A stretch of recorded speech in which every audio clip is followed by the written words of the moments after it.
take a look at your family. How many uncles or aunts do you have? How many cousins? So what changed that despite growing up in such large families, most of us have decided not to have kids anymore? The answer usually goes like, well, with the country's economy being the way it is, or with the world in chaos, I don't think it makes sense to have a child, or I'd rather travel and enjoy life instead of dealing with kids. When families start to push a little, we say, come on, there are billions of people in the world. What difference does it make if I have kids or not? We might say it casually, but it's not just a few people thinking this way anymore. Hundreds of millions are saying it now.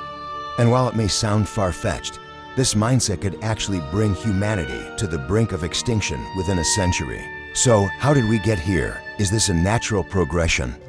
Is it a result of the capitalist system and advancing technology?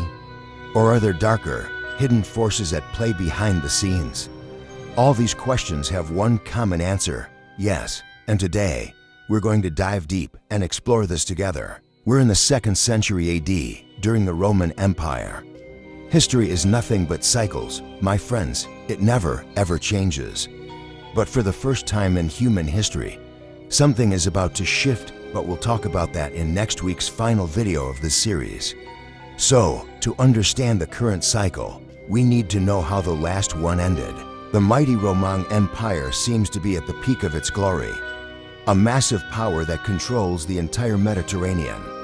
But there's something Rome doesn't realize: this very grandeur is slowly leading to its downfall. As the empire expanded, people flocked to cities like Rome, where job opportunities were abundant, and naturally, this led to overcrowding, especially for the working class and common people. The wealthy, well, they were always comfortable. That hasn't changed much in history. With outbreaks like the Antonine Plague and conflicts at the borders, food production in rural areas declined, triggering an inflation crisis. As a result, the lower classes living in the cities began to struggle with access to basic necessities. And that's not all. Endless wars, reduced production, and deaths from plagues caused a drop in the empire's tax revenues.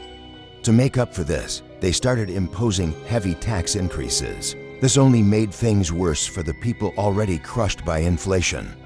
Meanwhile, emperors and nobles, oblivious to the struggles of the masses, continued living their lavish lives. Some of you might think I'm exaggerating this story, but I'm actually describing the world's situation today, aren't I? And I'm not exaggerating or trying to force a comparison. What happened back then is exactly how it's written in the history books, and we are now walking dangerously close to the same fate that fell upon Rome. Sadly, history is nothing but repetition. Let's go back to Rome. The pressure on the people triggered an interesting reaction, and suddenly, the birth rates among Romans began to plummet. Let's be clear, we're talking about a time before the Industrial Revolution.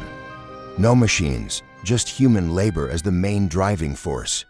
So, understand the seriousness of the situation. The Romans, who stopped reproducing due to financial struggles and the harshness of life, left a labor gap. The empire tried to fill this by bringing in migrants from outside.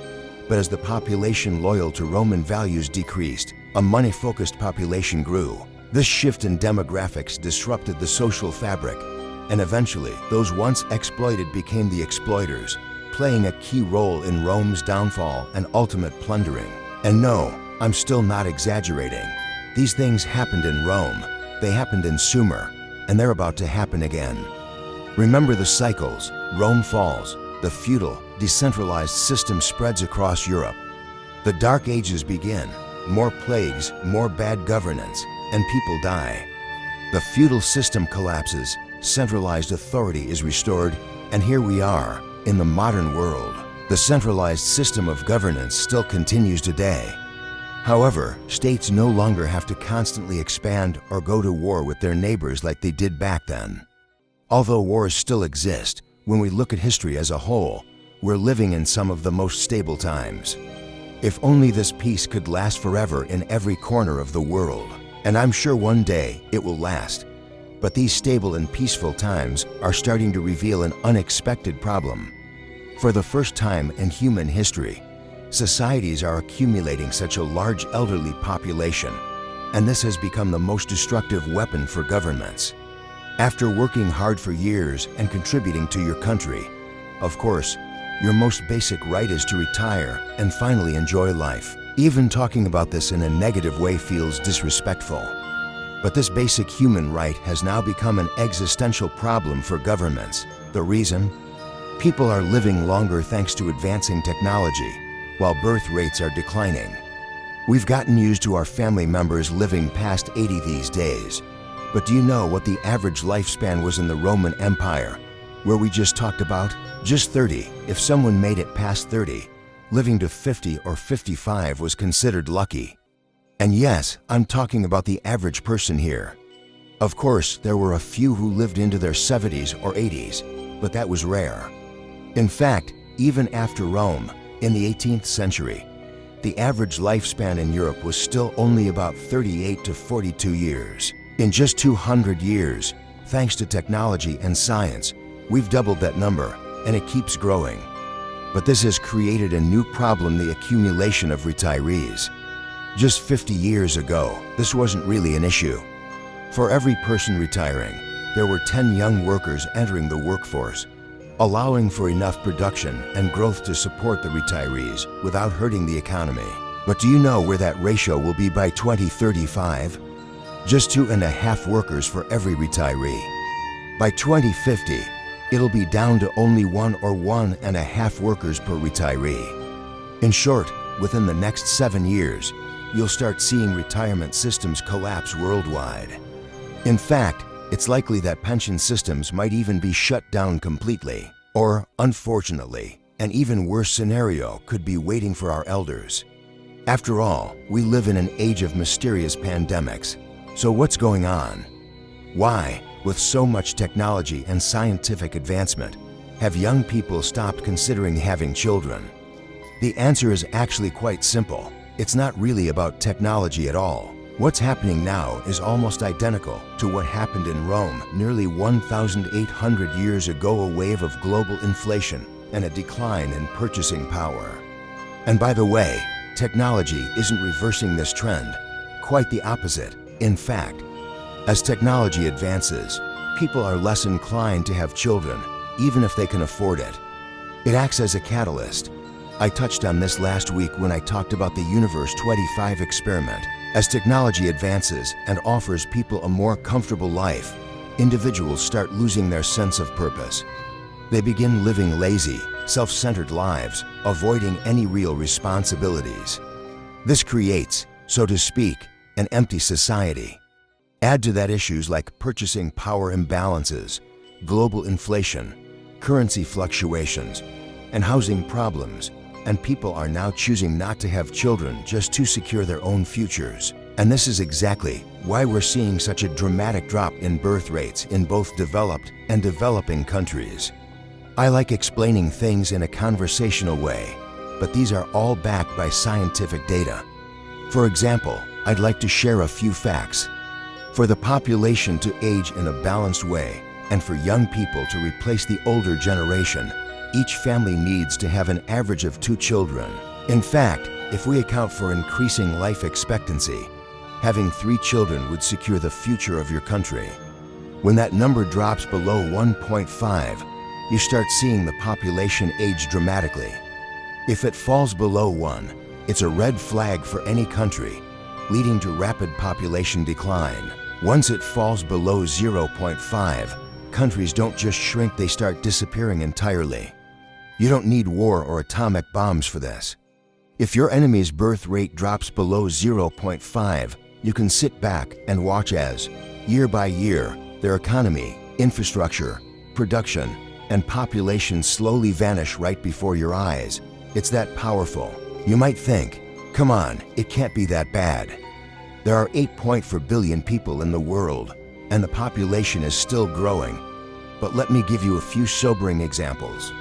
In South Korea, a country known for its technological advancements and popular dramas that captivate women, the birth rate has dropped to a shocking 0.8. What this means is that in the next 100 years, if South Korea has 100 young people today, that number will drop to just 4. The remaining 96 will be elderly or nearing old age.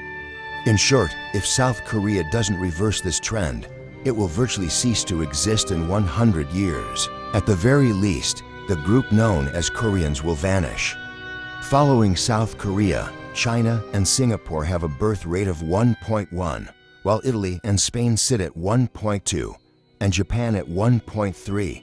In Turkey, the rate is 1.5. What's worse is that among developed countries, the only nation to reach the replacement rate of 2.1 is Kuwait. No one else is meeting the renewal rate anymore. We're either unaware of this or simply don't care. But if these rates don't change, and they're actually declining faster within 100 years, the world will be a very different place, and it's going to change in an unbelievable way. Thousands of years old nations, countries, old friends, and enemies all gone. There will be no tangible Turks, no English, no French left. Isn't that tragically ironic? Nations that have fought each other throughout history to survive will just watch each other disappear, side by side. Rapidly declining birth rates and a disappearing young population due to economic and social conditions. Yes, as I mentioned earlier, we've got about 100 years before the survival of the human race is truly at risk. But the problems for the system to function properly have already started showing up. Just like in the Roman era, people are now concentrated in massive cities. And for these huge ecosystems to function, we genuinely need a lot of workers. Bus drivers to transport millions, workers to collect trash and keep things clean, engineers and laborers to maintain the sewer systems, the backbone of the city, and thousands of other subsystems, all of which directly rely on human power. So, how will this system survive when that labor force begins to disappear, or when people become overqualified for these jobs? Remember what happened in Rome. Immigrants from neighboring territories filled the gap. Unfortunately, this is the inevitable cycle every civilization faces. According to scientific data, as a country modernizes, advances in technology, and especially as education levels rise, fewer people are willing to take on jobs considered less qualified. An engineering graduate doesn't want to carry steel at a construction site, or an economics graduate doesn't want to drive a bus. And of course, that's their personal choice. But when the majority of the population becomes highly specialized, we suddenly can't find people to work in those critical roles that keep cities and systems running.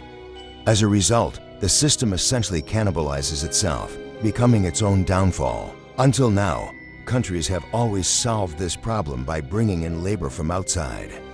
Developed nations attract young workers from countries that are 2 or 3 steps behind in development, but have higher birth rates to fill the gap. One of the most well-known historical examples of this for our country is the 1961 labor agreement signed between Turkey and Germany. For Germany's rapidly growing industry, the abundant labor force in Turkey shifted to the more developed country. Years passed, and Turkey developed. Over time, we started filling our labor needs by attracting workers from less developed neighboring countries. Similarly, the UK pulled its labor from India and Pakistan. The US pulled its labor from Mexico and other countries. This was almost a natural process until today. Now, with a declining youth population, expanding nations, and many countries reaching a certain education level, the world is facing an unprecedented shortage of skilled labor and workers for essential jobs. On top of that, you have massive migrations from poorer countries, people fleeing war, climate issues, or simply searching for a better life, causing things to spiral out of control.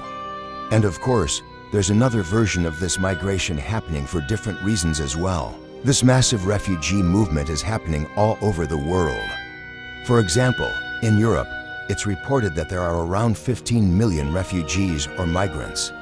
But since these numbers are official, it's not hard to imagine that the real figures are 2 to 2.5 times higher. Just walking the streets is enough to see it.